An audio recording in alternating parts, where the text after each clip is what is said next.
পানি পান করার জন্য তিনি ছটফট করছেন, তখনও পানির বোতল মুখের কাছে নিয়ে পুলিশের কর্তব্যরত কোনো এক সদস্য তিনি বোতলটা আবার ফেরত নিয়ে আসছেন, তাকে পানি পান করতে দেন নাই।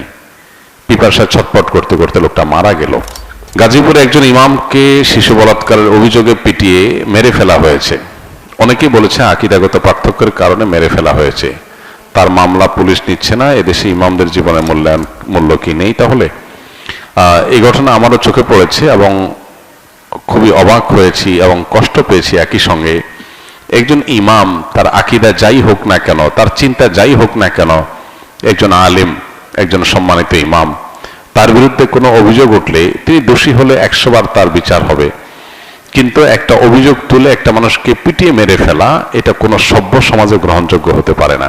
আমি অবাক হয়েছি যে অতি সম্প্রতি এ ধরনের যে সমস্ত মবের ঘটনা ঘটেছে, আইন হাতে তুলে নেওয়ার ঘটনা ঘটেছে, সেগুলোতে যারা সরব ছিল সেই মানুষগুলো এই ঘটনায় পরিপূর্ণ নীরব। তাদের মুখ থেকে কোনো আওয়াজ আমরা শুনতে পাই নাই। কি কারণে? কারণ এখানে নিহত লোকটা একজন ইমাম, সেজন্য নিহত লোকটা একজন আলেম, সেজন্য। এই যদি হয় আমাদের সমাজের অবস্থা, তাহলে এই সমাজের জন্য কোনো কল্যাণ অপেক্ষা করছে না। যারা অন্যান্য মবের বিরুদ্ধে সোচ্চার ছিলেন, এখানে এই মবের সাথে যারা জড়িত তাদের বিরুদ্ধে সবাই সোচ্চার থাকা কর্তব্য। একটা লোক অপরাধী হলে, অপরাধ প্রমাণ হওয়ার আগ পর্যন্ত, অভিযুক্ত হলে অপরাধ প্রমাণ হওয়ার আগ পর্যন্ত তাকে অপরাধী বলা যাবে না। এখানে কি ঘটেছে আমরা কেউ জানি না, কিন্তু আমরা এটুকু জানি লোকটাকে পিটিয়ে মেরে ফেলা হয়েছে।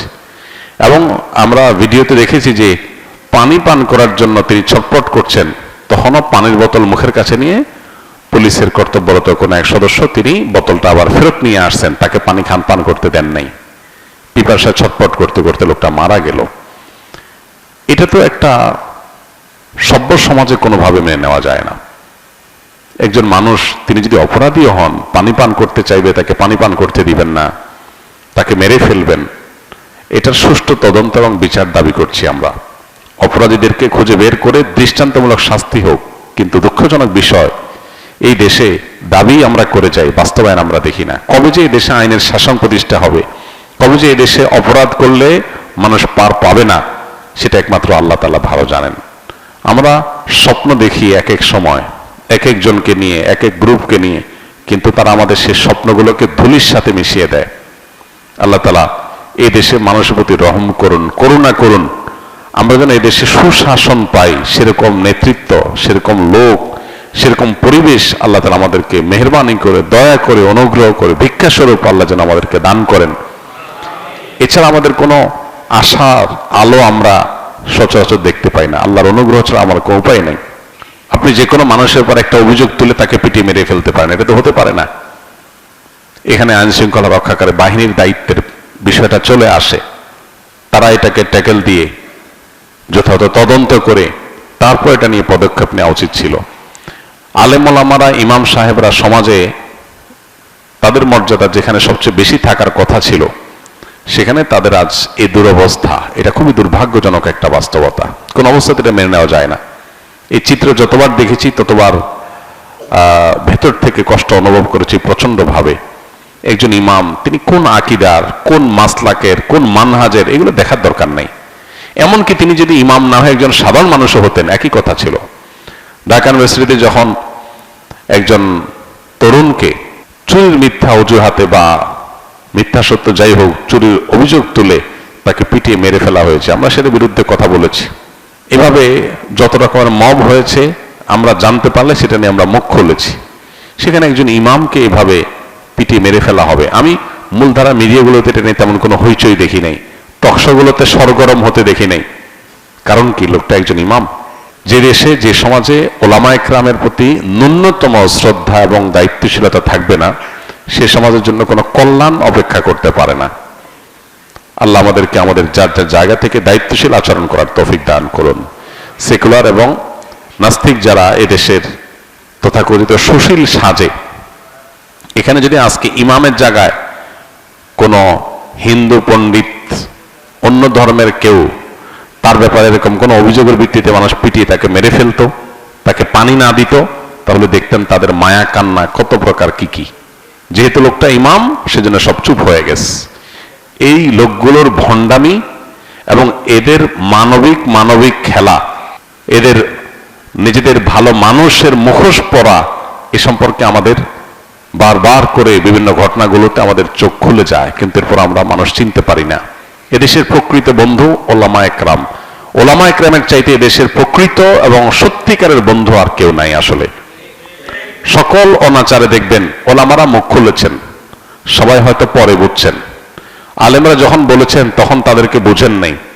পার্বত্য চট্টগ্রামের স্বাধীনতা বিপন্ন হতে পারে, আলেমরা সবার আগে আশঙ্কা করেছেন এবং সতর্ক করেছেন। খ্রিস্টান মিশনারিগুলো সেখানে নানান ষড়যন্ত্রের বীজ বপন করছে, বহু যুগ আগে থেকে আলেমরা বলে আসছে, আপনারা কানে নেন নাই।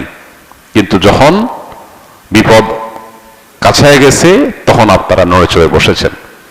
ওলামা একরাম বিভিন্ন অপসংস্কৃতির বিরুদ্ধে কথা বলে তখন আমরা অনেকে শুনি না, কিন্তু যখন সর্বনাশ আমাদের হয়ে যায় তখন আমরা হয়তো নড়ে চড়ে বসি। আল্লাহ তাআলা আমাদেরকে সম্বিত যেন ফিরে পাই, আমাদের বিবেচনা বোধ যেন জাগ্রত হয়, সত্য আর অসত্য যেন আমরা বুঝতে পারি, সেই তৌফিক দান করুন। ওলামা একরামের প্রকৃত মর্যাদা, আলেম সমাজের মর্যাদা আমাদেরকে দেওয়ার তৌফিক দান করুন। আলেমদের লেবাস পরে যদি কেউ অন্যায় করে শতকণ্ঠে আমরা তার বিচার চাই, অবশ্যই তার বিচার করা হোক। যত রকমের অন্যায় অনাচার হতে পারে, সেটা বলাৎকার হোক, জেনা হোক, অন্য কোনো অপরাধ হোক, একজন আলেম করলেও তার বিচার করতে হবে, সাধারণ মানুষ করলেও তার বিচার করতে হবে। ইসলাম সে ইনসাফ কায়েম করার জন্যই এসেছে, আমরা সেটা অবশ্যই বলবো, শতকণ্ঠে বলবো। কোনো আলেম কোনো অন্যায় করলে সেটা সবার আগে আমরা প্রতিবাদ করার চেষ্টা করি, সেটা অন্যায়কে অন্যায় বলার চেষ্টা করি। কিন্তু একজন আলেমকে অভিযোগ দিয়ে প্রমাণ হওয়ার আগে পিটিয়ে মেরে ফেলবেন এবং একটা সমাজ চেয়ে চেয়ে দেখবে, এটা নিয়ে তেমন কোনো আলোচনাও নাই, হইচই নাই, এটা নিয়ে টকশোগুলো গরম হচ্ছে না, টেলিভিশনগুলোতে আলোচনা তেমন একটা শোনা যাচ্ছে না। এটা দুর্ভাগ্যজনক। এদেশের 4 লক্ষ মসজিদ, 4 লক্ষ ইমাম, এই 4 লক্ষ ইমাম তারা যদি তাদের মতপার্থক্য ভুলে, তারা যদি জাতীয় স্বার্থে ঐক্যবদ্ধ থাকেন, তারা যদি দেশ এবং মানুষের কল্যাণে নিজেদেরকে নিয়োজিত করেন, তাহলে ইমামদেরকে এরকম অবজ্ঞা করার সুযোগ কেউ পাবে না।